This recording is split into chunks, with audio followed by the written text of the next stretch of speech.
ಇಂದಿನ ಧ್ಯಾನಕ್ಕೆ ಆಧಾರವಾಗಿ ಕೈಗೂಡುವುದು ಎಂಬ ವಾಕ್ಯವನ್ನು ಧ್ಯಾನಿಸೋಣ. ಯೆಹೋವನು ಅವನ ಸಂಗಡ ಇದ್ದು ಅವನು ನಡೆಸಿದ್ದೆಲ್ಲವನ್ನು ಕೈಗೂಡಿಸಿದ್ದರಿಂದ ಅವನ ವಶದಲ್ಲಿದ್ದ ಯಾವದೊಂದರ ವಿಷಯದಲ್ಲಿಯೂ ಸೆರೆಮನೆಯ ಯಜಮಾನನು ಏನೂ ಚಿಂತಿಸಲಿಲ್ಲ. ಆದಿಕಾಂಡ 39:23. ಕ್ರಿಸ್ತನಲ್ಲಿ ಪ್ರಿಯರೇ, ಏಸು ಕ್ರಿಸ್ತನ ಅತಿ ಮಧುರವಾದ ನಾಮದಲ್ಲಿ ಪ್ರೀತಿಯ ವಂದನೆಗಳು. ಅನುದಿನದ ಆಹಾರ ಕನ್ನಡದಲ್ಲಿ ನಿಮ್ಮ ಆತ್ಮಕ್ಕೆ ಪ್ರತಿದಿನ ನೀಡುವ ಆಧ್ಯಾತ್ಮಿಕ ಆಹಾರವಾಗಿದೆ. ದೇವರ ವಾಕ್ಯವನ್ನು ದೈನಂದಿನ ಜೀವನದ ಅಂಗವಾಗಿಸಲು ಇಂದೇ ನಮ್ಮೊಂದಿಗೆ ಭಾಗಿಯಾಗಿರಿ. ನಮ್ಮ ಯೂಟ್ಯೂಬ್ ಚಾನೆಲ್ಗೆ ಸಬ್ಸ್ಕ್ರೈಬ್ ಮಾಡಿರಿ, ಸ್ನೇಹಿತರೊಂದಿಗೆ ಹಂಚಿಕೊಳ್ಳಿರಿ. ಮಧುರತೆ ತಾಳುವುದು, ಸೋಲಿನ ಫಲಪವೆಲ್ಲ ಮುದವಾಗಿಯೇ ಮಾರ್ಪಡಿಸುವನು. ಕೈಗೂಡುವುದು. ಯಾರೊಂದಿಗೆ ಕರ್ತನು ಇರುವನೋ ಅವರು ನಿಶ್ಚಯವಾಗಿ ಕಾರ್ಯಸಿದ್ಧಿ ಉಳ್ಳವರಾಗಿರುತ್ತಾರೆ. ಅವರು ಮಾಡುವ ಪ್ರಯತ್ನಗಳೆಲ್ಲ ಸಫಲಗೊಳ್ಳುವವು. ಯೋಸೇಫನು ಚಿಕ್ಕಂದಿನಿಂದಲೇ ದೈವಭಕ್ತಿಯುಳ್ಳವನಾಗಿದ್ದನು. ಕರ್ತನ ಭಯ ಅವನಲ್ಲಿತ್ತು. ಆದ್ದರಿಂದಲೇ ಕರ್ತನು ಕನಸುಗಳ ದರ್ಶನಗಳ ಮೂಲಕ ಮಾತನಾಡಿದನು. ಕರ್ತನು ಯೋಸೇಫನೊಂದಿಗೆ ಇರುವ ಸತ್ಯವನ್ನು 3 ವ್ಯಕ್ತಿಗಳು ತಿಳಿದಿದ್ದರು. ಮೊದಲನೆಯದಾಗಿ ಪೋಟಿಫರನು.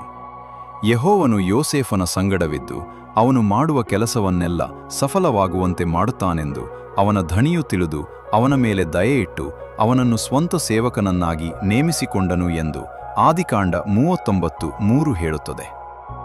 ಎರಡನೆಯದಾಗಿ ಸೆರೆಮನೆಯ ಯಜಮಾನನು. ಯೆಹೋವನು ಅವನ ಸಂಗಡ ಇದ್ದು ಅವನು ನಡೆಸಿದ್ದೆಲ್ಲವನ್ನೂ ಕೈಗೂಡಿಸಿದ್ದರಿಂದ ಅವನ ವಶದಲ್ಲಿದ್ದ ಯಾವುದೊಂದರ ವಿಷಯದಲ್ಲಿಯೂ ಸೆರೆಮನೆ ಯಜಮಾನನು ಏನೂ ಚಿಂತಿಸಲಿಲ್ಲ ಎಂದು ಆದಿಕಾಂಡ 39:23 ಹೇಳುತ್ತದೆ. ಮೂರನೇದಾಗಿ ಫರೋಹನು. ಆದಿಕಾಂಡ 41:38-41 ನೋಡುವಾಗ ಫರೋಹನು ತನ್ನ ಪರಿವಾರದವರಿಗೆ ಈತನಲ್ಲಿ ದೇವರ ಆತ್ಮ ಇದೆಯಲ್ಲ ಎಂದು ಹೇಳಿ ಯೋಸೇಫನಿಗೆ, ನೋಡು, ಐಗುಪ್ತ್ಯ ದೇಶದ ಮೇಲೆಲ್ಲ ನಿನ್ನನ್ನು ಅಧಿಕಾರಿಯನ್ನಾಗಿ ಇಟ್ಟಿದ್ದೇನೆ ಎಂದನು.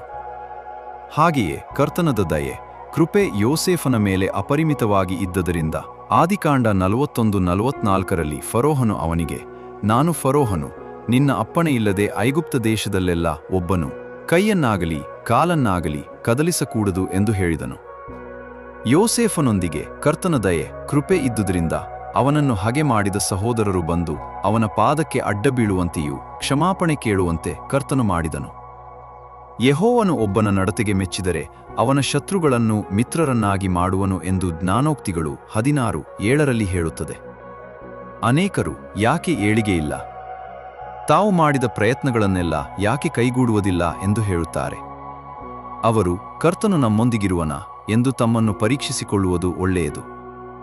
2 ಪೂರ್ವಕಾಲ ವೃತ್ತಾಂತ 15:2 ನೋಡುವಾಗ, ನೀವು ಯೆಹೋವನನ್ನು ಹೊಂದಿಕೊಂಡಿರುವ ತನಕ ಆತನು ನಿಮ್ಮೊಂದಿಗಿರುವನು, ನೀವು ಆತನನ್ನು ಹುಡುಕಿದರೆ ನಿಮಗೆ ಸಿಕ್ಕುವನು, ಆತನನ್ನು ಬಿಟ್ಟರೆ ಆತನು ನಿಮ್ಮನ್ನು ಬಿಟ್ಟು ಬಿಡುವನು.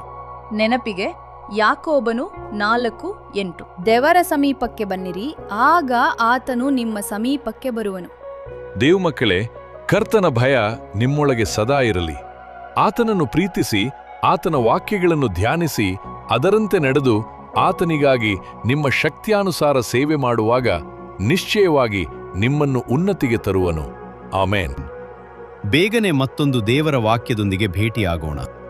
ಮೊರೆಯದೆ ಸುಮ್ಮನಿರು, ಎಂದು ಆತ ಗದರಿಸುವನು. ಮೊರೆಯದೆ ಸುಮ್ಮನಿರು, ಎಂದು ಆತ ಗದರಿಸುವನು.